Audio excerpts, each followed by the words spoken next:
On a number of topics, everything from what kind of trees we plant on the boulevards to whether or not we should be burying our power lines. Any and all options are on the table, they say, when it comes to making a more secure power source.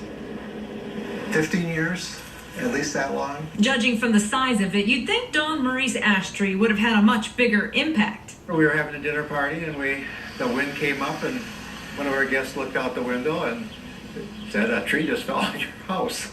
He got lucky. They were only without power for a day. But saturated ground combined with high winds toppled trees and took down power lines across the city, many of those trees in the boulevards. We may need to make even more compromises in the sidewalks because we value these trees so much.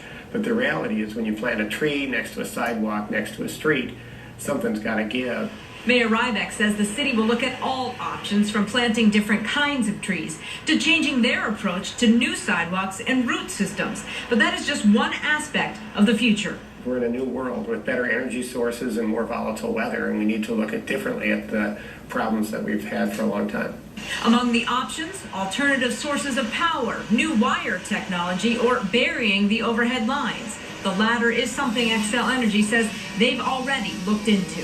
If you tried to underground the overhead system right now, it would be massively expensive for our customers, and our customers would be extremely dissatisfied with their price. And while the powers that be iron out those bigger issues, Don Murray waits to see one tree removed and hopefully another planted. They came today. Well, Mayor Rybeck says they might also consider something like incentives for homes that go off the grid, maybe using something like solar power. That would make more people less dependent on our current power sources. Julie? All right. Thank you, Rena. Minneapolis, St. Paul, and many other metro communities are offering curbside pickup and drop